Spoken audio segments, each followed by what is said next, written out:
out on the ocean as the hero journeys to distant lands. A vicious storm rages. Waves the size of buildings crash around him. Thunder and lightning burst through the air, driving rain hammering him. Desperately, Link tries to keep it together. Can he survive? Will he ride out the storm? Nope, that's it. He's dead. Unfortunately, that is it. The adventure is over. Or is it? Cut to a tropical island somewhere. On a beautiful beach with pristine waters, a lovely young lady finds the unconscious form of our hero.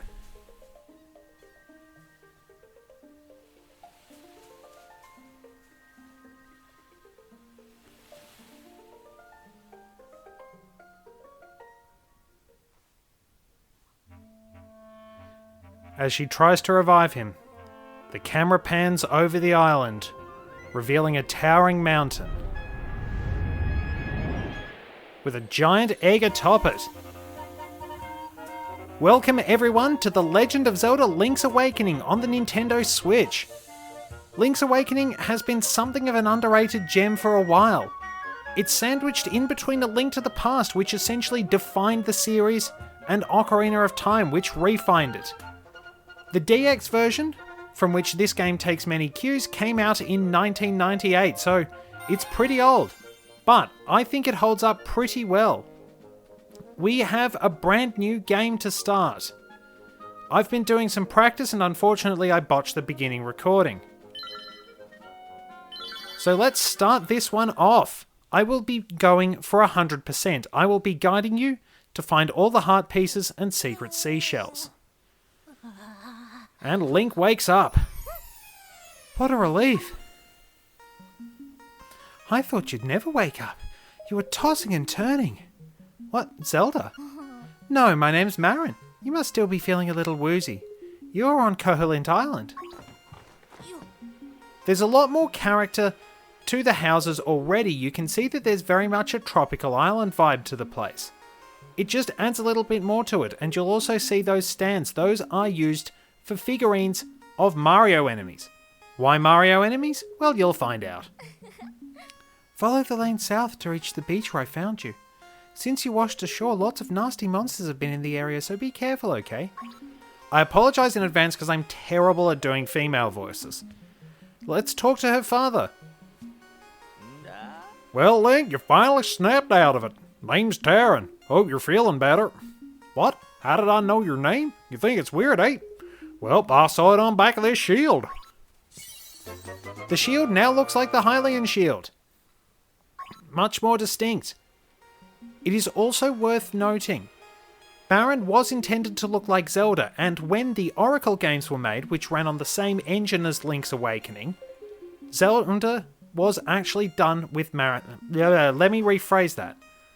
When they made the Oracle games, they reused Marin's sprite for Zelda. There we go. Taran also looks like Mario, which is very clear when he reappears as the Cuckoo Keeper in Oracle of Seasons. Of course, he is reappearing as a slightly different character. But, as everything loads, we'll be heading into Mabe Village, a quiet place in the southwest of Koholint. So, I'll take you on a little tour of the place, but take a little time to listen to the music.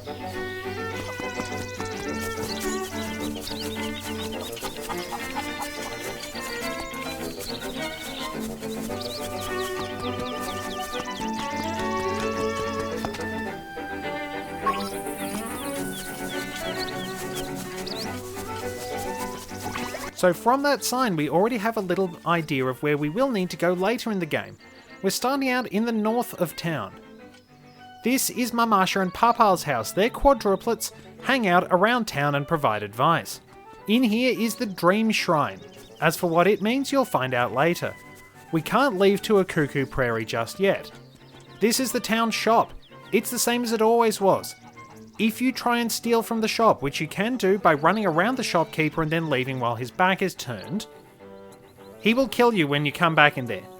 You can't survive it, no matter how many hearts you have, no matter what sort of defensive boosts you have. Over here is the weather vane that serves as the grave of the Flying Rooster. Marin and Taryn's house is there.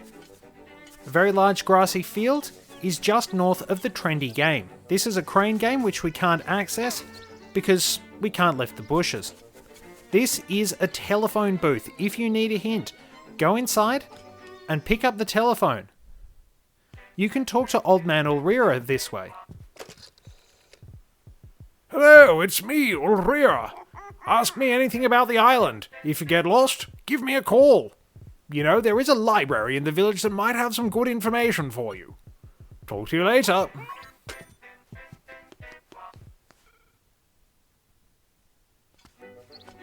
And over here is where Grandma Yahoo and Old Man Ulrira live. Yahoo! I'm fine, and you? Grandma Yahoo is much, much louder if you talk to Ulrira in person.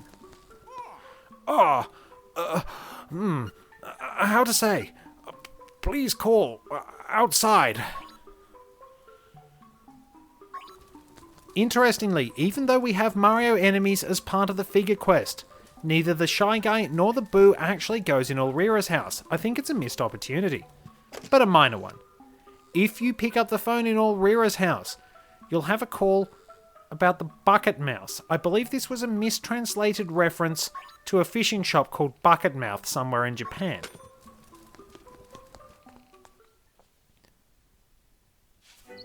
Mostly for the trivia value. Here is Madame Meow Meow's house. She owns Bow Wow the Chain Chomp and a couple of other chain chomps. This house will be important later on. Up here is the fishing minigame. We need 10 rupees to fish. We also need 10 rupees for each play of the trendy game. Here's the Mabe Village well. 3 hearts are in those bushes. You can pick them up anytime you need a top up. This is the library. If you need instructions, you can go in there and look at the books. You can also talk to the kids and they will give you hints. They will usually end their remarks with things like, "I'm just a kid."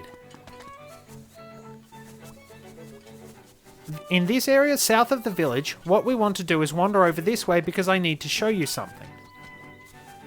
That cavern there is our first dungeon. That is the Tail Cave. As the instructions have mentioned, hold the R button to raise your shield.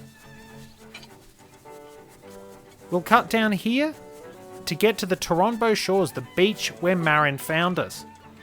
If you're dealing with a sea urchin, push it out of the way with your shield.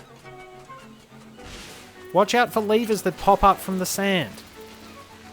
If you push this sea urchin close enough, something interesting will happen. But for now, we have the first instance of an owl providing exposition in the series, chronologically speaking. At least chronologically by release days. So, you are the lad who owns the sword. Now I understand why the monsters are starting to act so violently. A courageous lad has come to wake the windfish. It is said that you cannot leave the island unless you wake the windfish. You should now go north to the mysterious forest. I will wait for you there.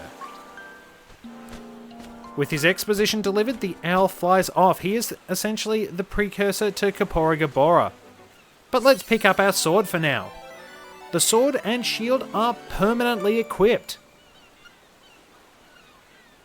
And we do a spin attack, which takes out the urchin.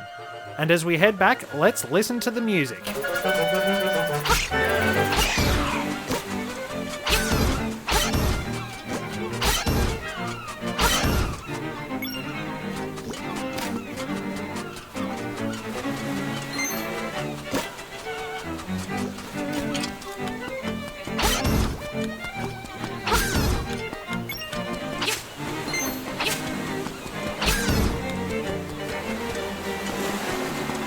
Remember this particular spot.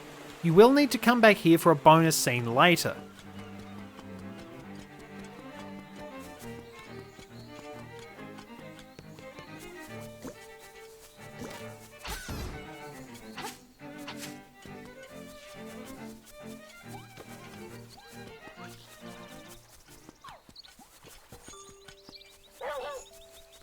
We've finally returned to Mabe Village and it has quite a beautiful theme. We'll listen to that after we've grabbed these and dropped down the well. In here is the first heart piece you can access in both this and the original games. There were only 12 in the original. There are 32 in this, and I will be providing 100% walkthrough for these and a certain other item. If we head over to this long patch of grass, start cutting it to try and find as many rupees as we can because we will need them. But in among these bushes we will find this. This is a secret seashell, one of 50. You will get special rewards, and you'll also note that grass has grown back very quickly. While it has a cohesive overworld, the game also works on the sort of square system that the Game Boy games had. You can also see out to a Cuckoo Prairie a little bit here.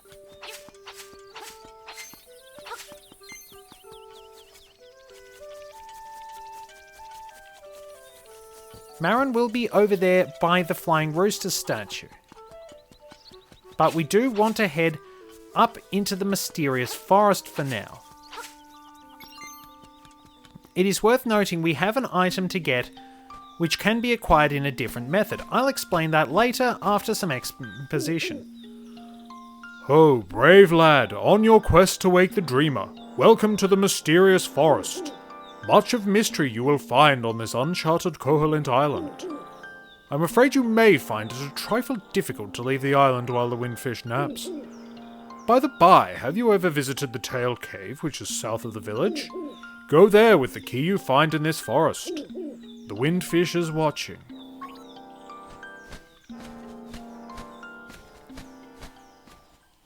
I'm probably going to wind up calling this the Mysterious Woods by accident, as it was in the original version.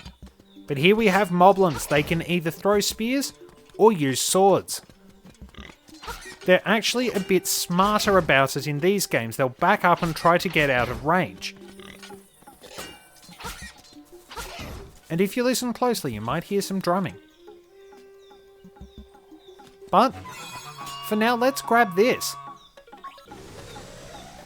This is a Guardian Acorn. You saw what it does. It reduces damage taken. These will drop randomly. They're very useful to have. This is where we need to go, in that log tunnel. But if you are running low on hearts at any point, you can head along this way.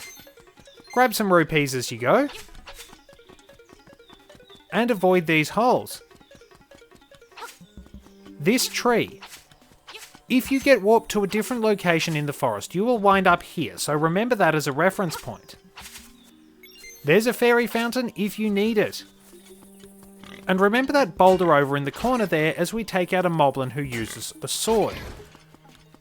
Some other enemies will also throw spears or use swords, So you can defeat them in the same manner as the moblins. That's good practice. The drumming belongs to a tanuki. As a raccoon, my nose is very sensitive to stuff like dust and powder. So if you head up there, through that mist, you will be warped to the other tree with 8 bushes around it I showed you. It also happens that is the way to the Tail Key, which will allow us to open Tail Cave. This is why we need to head through this tunnel. We're into a cave where we will find keys. Just as irritating as ever. We will need to maneuver around and make sure the floor doesn't break underneath us. Push this rock to earn 50 rupees. Very useful for going fishing or playing the trendy game. Which is why I've headed this way first. We will probably spend a large chunk of the next episode doing things around Mabe Village.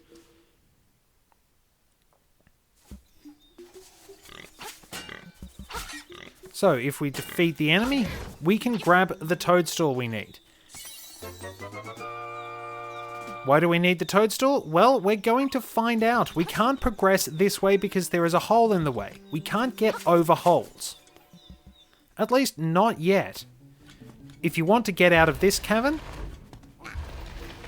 push the rocks like so and maneuver around.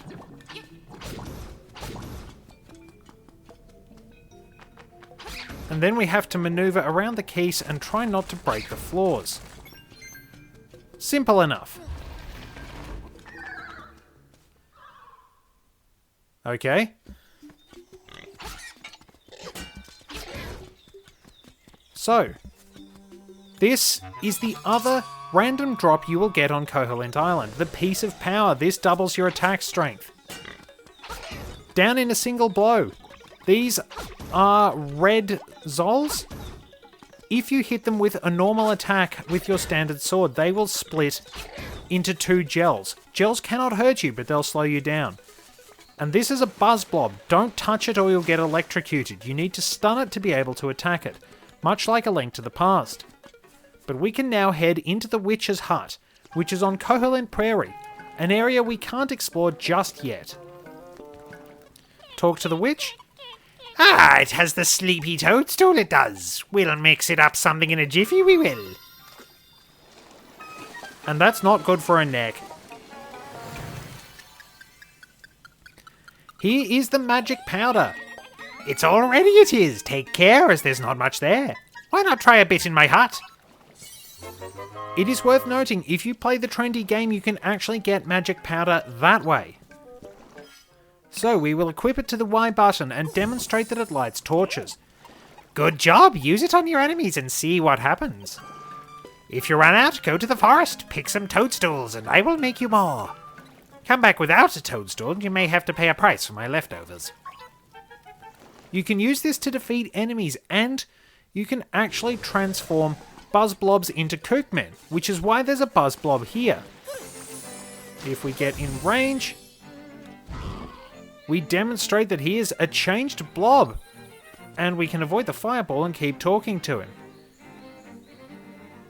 He will mention a flute and 3 hot local hits. It is also worth noting that it's an ocarina, not a flute. I have to be pedantic about that even if it's a little bit of a spoiler. And we'll defeat the moblin, grab a few more rupees, we're doing pretty well. And set him on fire with the magic powder just to demonstrate what that can do. So let's head back to where that tanuki was.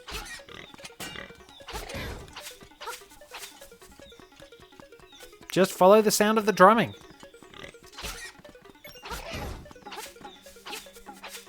So, no prizes for guessing what we need to do. Go up to him and spread some magic powder on him.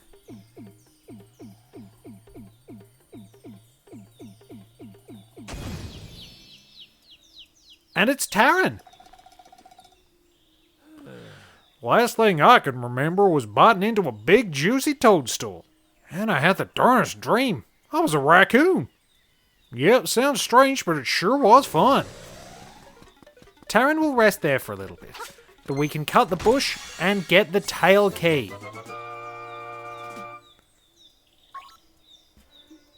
And the sound of flapping means exposition. Take the key and go to the tail cave. Retrieve the instrument that is hidden there. Go now. The windfish is waiting. So, certain keys will unlock dungeons. There are 5 dungeons unlocked by keys. But that will wrap things up. We'll clear our way out of the woods, dealing with any enemies in the process, and then we can conclude. We've done all the story important actions for now, but we'll spend the next episode progressing towards 100% completion. We have plenty to do. Thank you very much for joining me, and I'll see you next time on our adventure through Koholint Island.